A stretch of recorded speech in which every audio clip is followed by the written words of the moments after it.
Let's give them a hand as they come on up. Come on up, guys.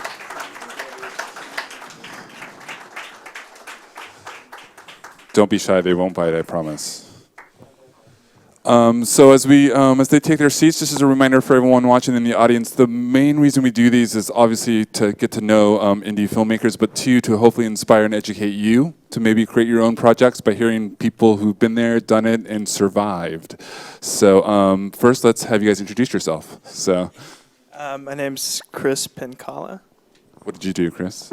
I play Leopold, co-wrote it and produced. Cool. Very nice, thank you. Drake Shannon also co-wrote and acted in it. Did you act in there? Yeah, you're in there. I'm Akis. I was the director and cinematographer. Matt Helderman, and I produced it. Let's give him another hand, yeah. So as we all know, it takes a tribe, an army, whatever analogy you want to use to make a film. So anybody cast or crew in the audience you want to give a shout out and recognition? I thought I did see David. Is that you? Yep. David. So he plays Ern in the film. He acts. And then I know Jeremy was in the audience. Yes. Was our first AD. And Tom Funk, our first AC. Nice. Awesome. And Right on. Christine Park, our editor. Oh. Awesome. So Yeah. that's good. We good? Awesome. Well, welcome to them as well. So it always starts with story and script. You can't really make a movie without that. So you guys want to kind of maybe start with story. How did that kind of come to be? Maybe how do you guys know each other? And then go into the script. Well, I guess I know Drake coming on about 10 years. We met in acting class here in LA, somewhere off Sunset and Poinsettia. I don't think the place is still open. Very specific, Chris. Thank you. Just trying to see how much time we have here. Anyways, I started writing this thing. It was just sort of just an idea coming from being a film fan, a film buff, and being familiar with the I guess Madhouse genre. And One Flew Over, and I kind of started with that, and and kind of organically came up with this story along with Drake when he came on the project, and yeah. Talk a little bit about you guys' writing. Did you guys write separately? Did you guys at night together just crank out some pages? Kind of what was your guys' process writing together?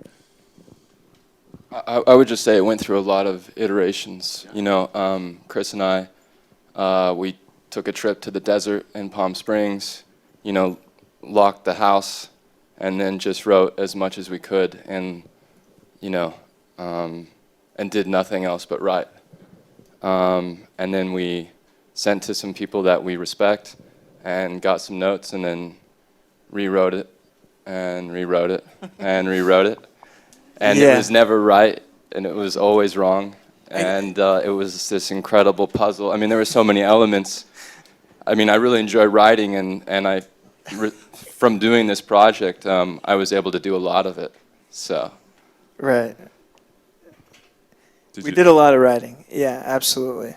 A lot of rewriting, and I guess if this like what you're saying, if there's something to take away from that process, if I'm doing another film, I think I would sort of kind of hold steadfast to all those original ideas you had at the beginning that maybe you were married to. Marry yourself to some of them. Don't change. Don't change them. Yeah. Because there's definitely things that are going to change regardless. But yeah, so if there's a few things to hold on to, do your best to. So Absolutely. make it work. I mean, it was a truly, independent film. So Chris and I were out there in Texas casting the movie whilst rewriting the film 2 days before we start. I suppose. Location scouting and different, but everybody else is doing the same thing, wearing multiple hats, and so I mean that's just sort of part of the course. Did you guys write with location in mind, and did you guys from there? Did you knew this is where you're headed? Talk a little bit about that. I'm from Houston, Texas. I guess 2 hours south of where we shot just around Austin, Texas, and I went to college in Austin and was familiar with the landscape. And when I was writing this, I had all these sort of landscapes in mind, and Akis did an amazing job of translating that from the script to the screen. I don't know if we could have gotten somebody better for the job. But it's funny, yeah, we wrote this with this Texas landscape in mind, and this hill country, the spring scene, all that stuff, and we went away from it for a long time, thinking, okay, maybe we'll shoot outside of LA, Bakersfield, or blah, blah, blah, somewhere else. And eventually we came back to it, so, yeah. It's a kind of good transition. How did Akis, how did you get involved? How do you guys know each other? Kind of talk about that transition as you're getting into like script that you're willing to bring other people on board, and talk kind of a little bit about that. Well, basically, I met Matthew Helderman early on in the process of kind of taking the script around. And he responded really well to it.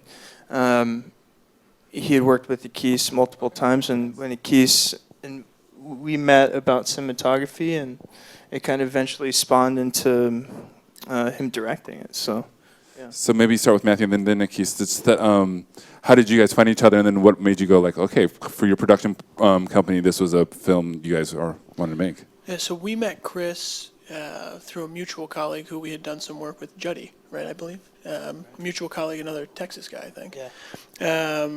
And we had actually approached another director, and like Chris was referencing, Akis was originally going to come on just to DP the film. The original director had some family issues arise very close to principal photography, I mean, within 3-4 weeks.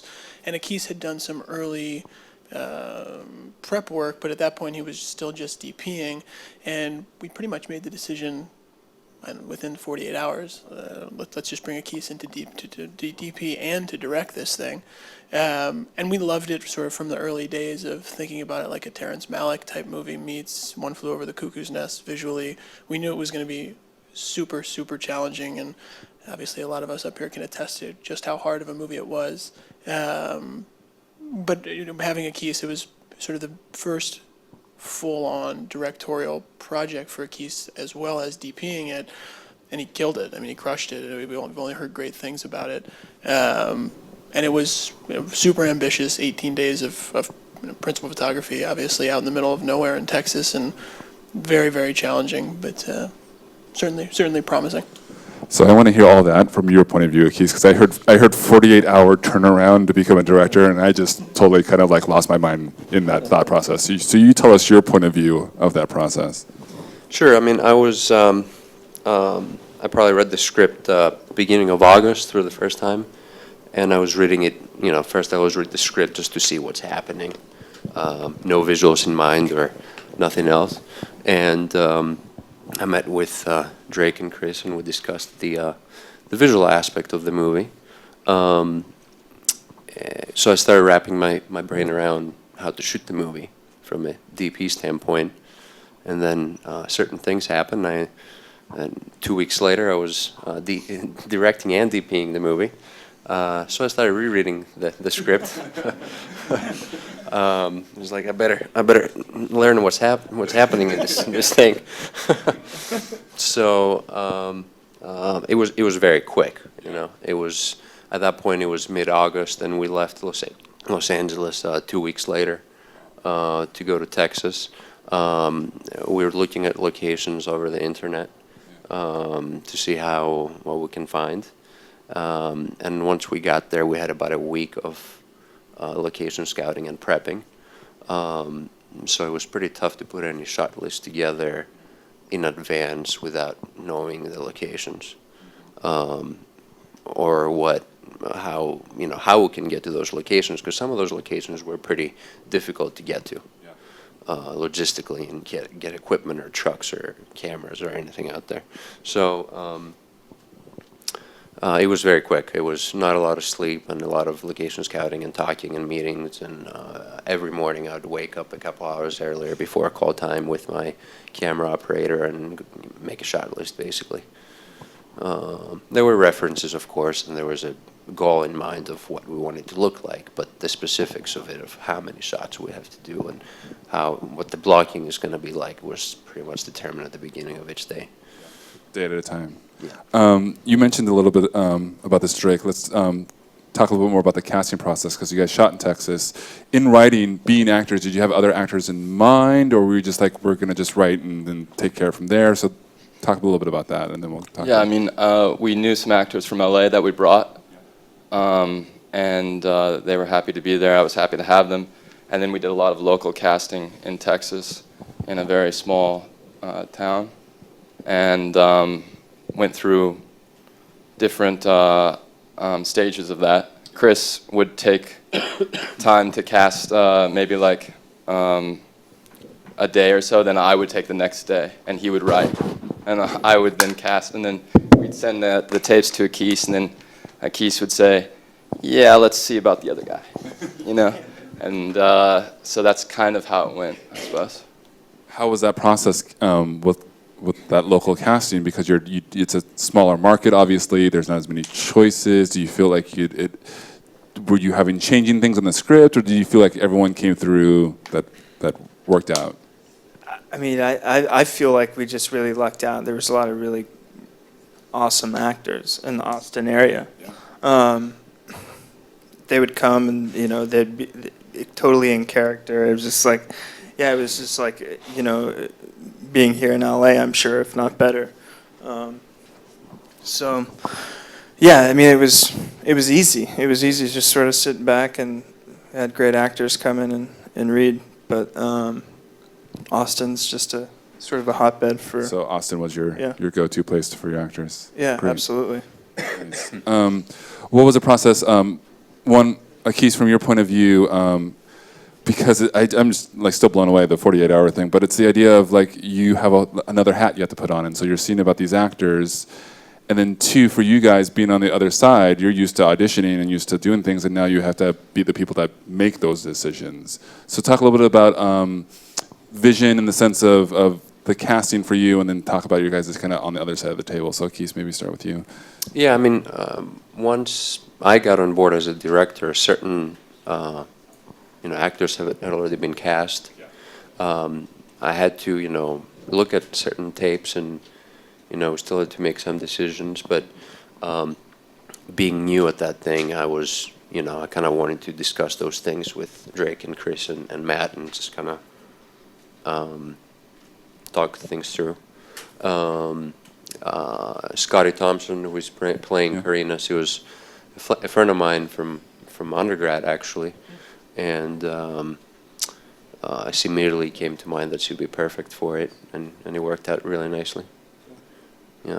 How about for you guys? What being on the other side of the table, anything you learned, or the process you're like, oh, now we're here, this is kind of came into light? It's so funny. I think the whole time we're writing it, even before we had shoot dates or any money or anything at all, it was like typical actor. He would get all of his friends in the movie already. So all my friends were already cast. I'm cast. I mean, everybody, all my friends are cast. But it's so funny when you get close to the actual shooting and hiring people. It's funny, your friends are sort of, oh, I'm doing something else, or I can't do it. And it's like, really? We have this feature film? We were all in other movies. Yeah. Everybody just got like a or I'm doing film. this short film out in like Wisconsin, and it's like, I don't know if you guys have something really going on there, but it's so funny just how that worked out. And I got to work with my best friend, so that was cool. But yeah, just I don't know. Working in casting is not. I mean, I tip my hat to those guys. I mean, that's not an easy job. But not at all. I mean, I was amazed about how much stamina it takes to take in every actor when they come in through the door, and you have to be present for them. I mean, that's respect, and it's a lot of energy. Casting, seeing another actor, and you go through 100 of them, and I was like, this is really intense. I gotta step out. Maybe I'm not grab a smoke or something. Yeah, I guess coming from the acting, auditioning a lot, sometimes you can see casting directors out of the corner of your eye, sort of checking out on you. So yeah, I see it. you have to have energy in there and sort of be present for that actor, and it's like to really pay attention to about 30 actors is kind of tough. So yeah. We're going to transition a little bit into production. I want to one question I had you for Matthew. Newer filmmakers. So what makes you say yes to some people that are writing a script that are actors, like, you know what I mean, that we're going to say yes to this and put some money behind it and help you and make it work? What needs to be there for a production company to say yes, we're going to take this on and help? I think at that point we had probably made 4 or 5 features with Akis, with him as the DP. Yeah. And so transitioning to Akis directing, we sort of knew both the wonderful things that were going to come out of it, as well as the things that were going to make me lose my hair at an even further accelerated rate. So we knew going into it really what to expect. And again, we love Akis. Whenever we put films together, we want him involved in one way or another. So whether it's $1 million film, a $5 million film, whatever the case may be, it always seems like it makes sense. The creative is really in sync. The workflow, how he works with his team, his ability to handle what he needs to so that we can handle our day-to-day. To me, it always makes that a lot easier. And I think, like, for instance, we have a film that's shooting right now, and one of my other partners who produced this film with me as well isn't here because the DP and the director we're working with are folks we haven't worked with before. And it's another similar situation where it's an out-of-town shoot, newer filmmakers, single financier who came in and put all the capital in, and it's a nightmare. It's 20 trucks driving from LA when it should be 3. It's 70 hotel rooms when it should be 30. And having someone you've worked with who can sort of say yes and no when they need to help sort of save your skin or your hair, in my instance, is probably the most important thing. I think there's certainly a balancing act to be had between the financing, the creative, and the logistics. This film, we certainly fell off the balancing act sort of several times, but Akis and obviously Chris and Drake were really realistic about it. And I think that's probably the biggest piece, is working with filmmakers and creatives that they don't necessarily have to get what you do as a producer or as a financier, but they have to be willing to understand when you say no, you're not just saying it out of the joy of doing so. There's a real reason behind it. Great. You mentioned it. We'll recap a little bit too. Production days. It sounds like put in here. You guys saw the questions. Rehearsals. It sounds like that probably didn't happen with that kind of shift of manpower. But talk about a little bit about production days. Maybe a little more specific about what locations you shot. Talk about like finding a little bit that kind of journey for you guys. All right, so yeah, rehearsals 0, none, really. I'd highly recommend rehearsing. But, it's funny. I mean, Ray came in, Ray Wise, and yeah, for him, I don't know if I'd recommend it. I mean, he's such a heavyweight and a professional that some people you don't even really need to. But yeah, I mean, I think when you're trying to tell a story, no matter what, no matter who the actors are, for sure, get some rehearsal time in. With an indie film like this, it just wasn't possible. We had people kind of flying in, and we had a story to tell, and we were going to do it no matter what. But yeah, as far as locations, I know we didn't have some until we were already into shooting, so that I know posed a challenge. But Talk a little bit about that. Was it like a referral of a referral? Since it was a location that you guys weren't familiar with. Yeah. The house?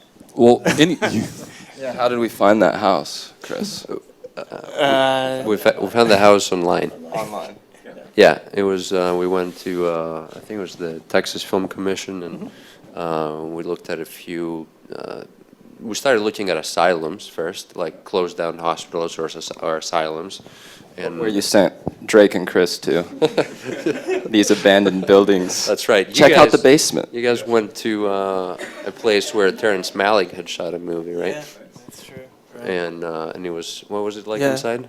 It was just really scary. There was like claw marks on the door, and it said, "Get out." Something like that. And I said, "Chris, let's not film here."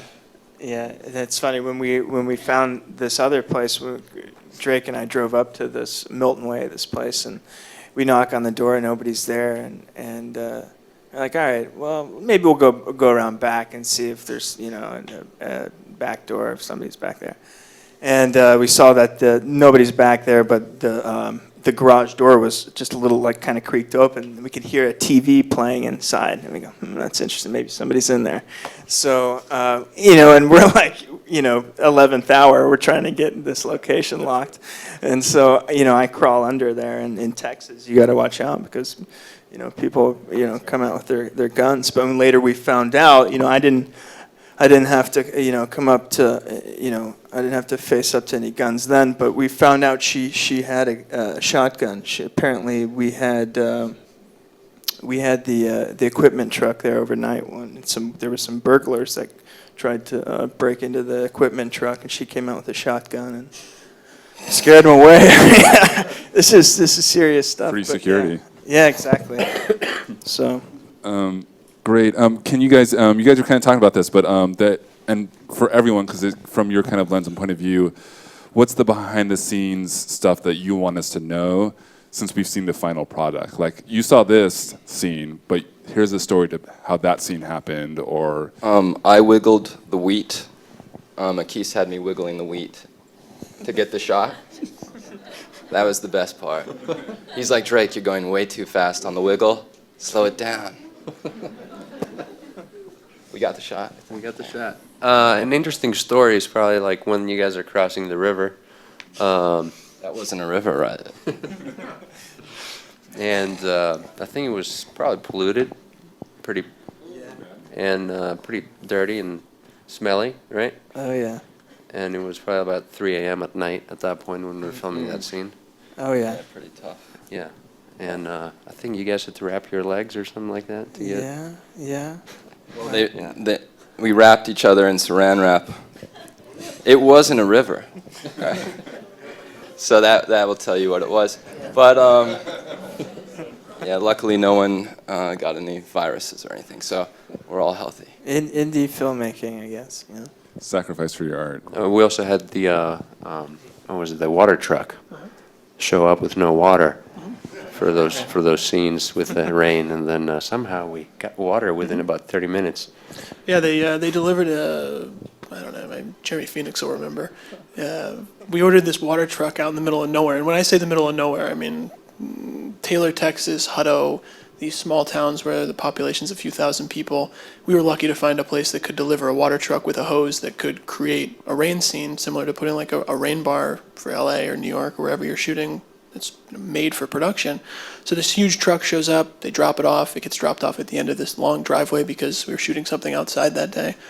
First off, you needed sort of a Class A license to be able to drive it because it had stick shift and it was really difficult to drive, and I certainly don't have that. And a lot of us were trying to say, okay, how are we going to get this truck, number one, into the driveway to actually spray water out of this thing? We find someone who can start driving it into the driveway, and they realize, well, this actually feels really light. The truck, as we're stopping, feels really light. Let's see how much water they put in this thing, and there's zero water. It's completely dry. And we had to shoot with water later that day. And so the resourcefulness I think you get from making movies with no money makes you so much better at making movies when you have money. So I called the local, I think the police department and the fire department, and said, look, I need to fill this up. Where can I? And there just happened to be some sort of like public parks faucet that was like a 5-gallon, huge faucet. Filled it up in an hour, and it was like $10 to fill it up. It was just tremendously serendipitous. But yeah, when this truck showed up with no water in it. There was also some other the scenes at the spring where I think it was just Drake, the B-roll days, and remember that guy with his motorized boat kind of like totally saved us. So some of those shots I guess we couldn't have. Yeah, we're trying to get some shots close to the water as opposed to filming them from the shore, and we needed a boat, but we didn't have time to make arrangements, or we didn't know who to contact out there in the middle of nowhere, but we're lucky enough to find a guy with a boat over there, and I think, we gave him a 6-pack or something? Yeah. Helderman. Yeah. So that's how we got those shots. It sounded like not shooting in LA or New York, there people are more open to say yes or have it give you a Yeah, I hand. mean, a great way to look at it is when you shoot in LA, you're looking at $4,000 to $6,000 a day for a location, especially if you're taking a whole home like that. That house cost us $4,000 for the whole shoot, for full 10, 15 days. And that pretty much goes across the board when you're not shooting in these areas that are used to production. Let's talk a little bit about post-production, because I feel like that is the most mysterious thing for new filmmakers, is just that whole process. So I always set it up with, did you guys feel you set yourself up for post-production or didn't set yourself up for post-production, and how so either way? Yeah, I mean, it was. I think we had the footage we needed. I think, like most of the film, we were under budgeted, so that's always a challenge. How do you sort of pull teeth to get things done and call in as many favors as you can? And it's often difficult to pull in favors from people who don't necessarily feel like they have a big vested stake in a movie. So you need to really try and get people involved in as much of a vested interest perspective as you possibly can. I think editorially, Akis had worked with Christine in the past, and she did a great job. Everyone was super happy with the cut. From a music standpoint, Akis again had worked with Alexis, who came on to compose. It was just phenomenal. From a coloring standpoint, it was excellent. I mean, it was definitely a belaboring process, because all of us moved on to shooting other films very quickly right after that, and so it's short, really hyphenated type time periods versus having a very specific schedule like you will on a $5-10 million movie for post. So as it sort of dragged on, there were certainly days where it felt like people were working on it when they had the time to do so, because obviously money wasn't going to be the driving incentive. But the team that we had assembled, we were able to pull it off pretty nicely and deliver the movie. Did you, with your editor, were they doing some stuff while you were shooting in case they wanted to say this, or was it all after? No, it was all after. I mean, we were again in Texas, and we didn't have the manpower, the infrastructure to get footage, uploaded online and get here and cut, the same day. We just didn't have that kind of luxury. So the movie wrapped, and we brought everything back, and then it was transcoded. It wasn't even transcoded during filming, so it definitely took a while. And we just did everything step by step. We just said, let's not rush to get this done, and whenever it gets done, it gets done. Let's just get it done as well as we can, given what we have. Yeah. And it was just about gathering a great group of people that I've worked with before in the past, or I know them and feel comfortable with them, and music and color and editing, sound too. So it sounds like you guys, the patience was a key factor, and just like we're gonna keep working until it gets done. So then, once was it done? Was that kind of, I don't want to say once it was done, but the later stages of that, was that when like, okay, what's the next life for this? Whereas the film festival thing versus, okay, we have a deadline for X film festival and working back from this way. It sounds like you guys kind of just like, we're just gonna be patient, and when it's done, it's done. I mean, we certainly had deadlines, and we were willing to submit work in progress cuts of the film. Yeah. Both the executive producers as well as the team in general had all submitted to bigger festivals, mid-level festivals in the past, and so we had places we wanted to screen in mind. But I think Akis is very much a perfectionist in what he wants, and so it wasn't like, okay, we have to be done with post in 2 months. That's it. It was, we're going to make this right. Akis is going to work on it when he has time. The greater team's going to work on it when they have time, etc. And in the meantime, we'll submit working cuts. Great. And then, did you guys kind of talk about that? Because a lot of times, new filmmakers want to hit the big ones and go for the top versus being maybe more selective and like, okay, where does our movie fit in the genre of film festivals and what they think? So kind of talk a little bit about having a perspective of film festivals as a whole. Yeah, I can touch on it quickly. I mean, with this film, to us, it was very clearly an art house film. We've had things at Sundance and Toronto and Screen and Con, wherever. This film definitely had a great little life of its own, and for the money that it was shot for, cents over dollars, it's one of the better films that I feel like a lot of us have probably been involved in terms of the final product versus the fact that it was well under $500,000. We were realistic. I mean, you always want to be ambitious. I think relationships will ultimately dictate the larger festivals for smaller films. And ultimately, those relationships have so many horses they can put in each race each year. So this film has had a nice festival run, sort of at mid-level festivals, and we had a nice sale out of HBO, out of Europe, and out of Australia. But it's, obviously the festival game is a really crowded space. So we were realistic but ambitious, and we networked as much as we could with the folks we knew to find it a home in the festival circuit. What was your guys' experience once the audience saw the films and you guys got feedback? Was it, what was kind of things that surprised you or things that confirmed what you guys were working on or hoping for? Kind of what's that experience like for you guys? First, being accepted into Sun Valley Film Festival, an up-and-coming festival, was a great honor, and then winning the audience award. And then, after the first night of screening, having people everybody, the first night of a festival, usually there's a party and people get together, the filmmakers, and we'll talk. And I remember a lot of people coming up to me and saying, like, hey, man, that was great, or, this really, what I mean, just, I really love this part, or you guys killed it doing this. And that was really cool. Just that whole experience with Sun Valley, and I think that's going to be a definite festival to watch in the coming years. Yeah.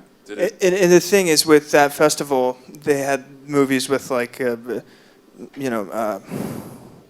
Fassbender and Slow West, and so we were kind of up against a lot of really cool movies, and to get an honor from that festival was really cool. Is there anything as filmmakers that you learned about the process in the sense of, like, okay, this is storytelling and then how audience receive story? Is there anything you felt like you're like, oh, this is something that... or not? If not, that's okay. Yeah, so every audience is different. And so I would just say that it was really, I guess... interesting to see that there was a well response towards the film, that people actually, consistently. Yeah, I mean, having some ladies come up to me afterwards in Sun Valley and just were like, they had tears, and I was like, wow, that's cool. Yeah, I mean, and I gave them a hug, and so there was a nice little moment there. So for me, that was a learning process, and I'm sure you guys can attest to that as well. So. Well, the idea of just like confirm, like all the hard work came into like, okay, these people are having emotional resonance with a those product. Single tears. All of the hard work was for that. Yes, of course. And but yeah, no, I mean, it was really cool, and just to see different audiences and take the film around, and kind of just touring with this entity, which it is now, and now seeing it much later. I actually enjoy the film more. I mean, right afterwards, I'm going, no, and now I'm just like, yes, it's really cool. I'm glad I didn't have any power. Get some distance. We'd like to wrap up the Golden Nugget questions with just, now that you've gone through the process, for someone who maybe is starting, whether it's a short or feature, what would be something you would recommend? Encourage them to keep in mind, one thing they can take away from. So we'll talk as writers, director, producer, one thing you would want them to remember about the process as they start their journey. So we'll start, we'll go with Matthew, and we'll work our way down. So. Yeah, no, I think what we've seen, so we've done a heck of a lot of movies over the years across budget ranges, and sort of the best quote that, to me, it's not even from a filmmaker, it's from a great business leader, Jack Ma, who runs Alibaba.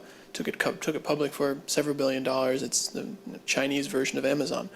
They asked him sort of what's the secret to Alibaba's success, and he said, our strongest weapon was that we had no money, no plan, and we didn't know what we were doing. And if we had known those things and we tried to pre-plan it and tried to sort of predestine our destiny, it would never have worked out as well as Alibaba worked out. And I feel like with film, especially when you're starting out, there's no reason I see so many filmmakers want $10 million budgets for their first feature, or ridiculous craziness, and there's another great Robert Rodriguez quote recently from the director's chair where he said, look, before this was an industry, when it was just the art form, all it was a person with a camera. And then it became an industry and there needed to be 50 jobs on a set. But ultimately the art form boils down to a camera and a story being told that's captured through it. And so I think not believing you can plan everything, because nothing will ever go the way you want it to, and also being resourceful and being able to be adaptive on your feet, is probably the biggest piece for me. Thank you.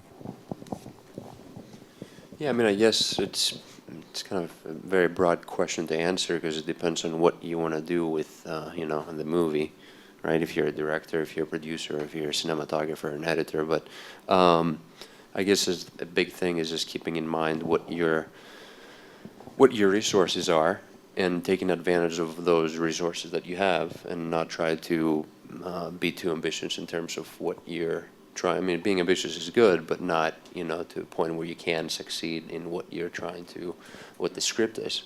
And, you know, the most important thing is always the emotional aspect of the story.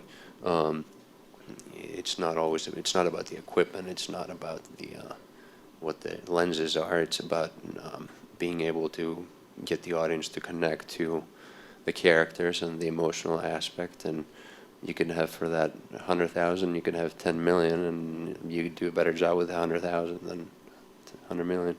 So just really knowing the purpose of each scene and what that scene says in the context of the whole movie, and the progression from scene to scene, what each scene says, and is it necessary to have that scene, or how can we make it better in the context of the whole movie, I guess.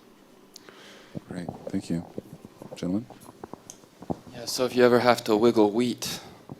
No, I would just say, you know, as far as, you know, looking at this as, you know, there are some different moments of tragedy and comedy, but I would always say just play for keeps, you know, always, you know, try to find that honesty somewhere in the script.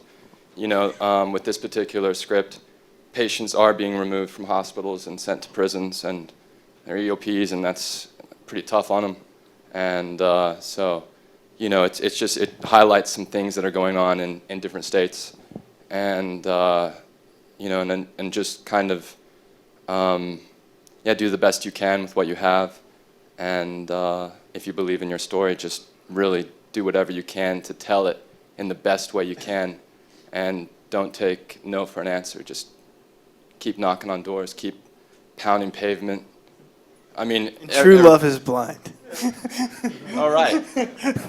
Sorry. Sorry. You cutting me off there? Sorry, no. I'm going to let it happen. Continue. I That's had to at least energy do right there. once. That's you got I'd it. at least continue if you had anything else. No? Okay. No. What I would echo Matthew with what he said is, like, you know, I guess with writing this and you know, for a while it was so much, I was so naive thinking, all right, yeah, I'm just going to make this movie, we're going to go make it, you know. And thinking back to, you know, knowing the process, I can't even get there now. Just kind of knowing, I can't even begin to write the script knowing, you know, okay, there's so many places where I'm stopping myself from.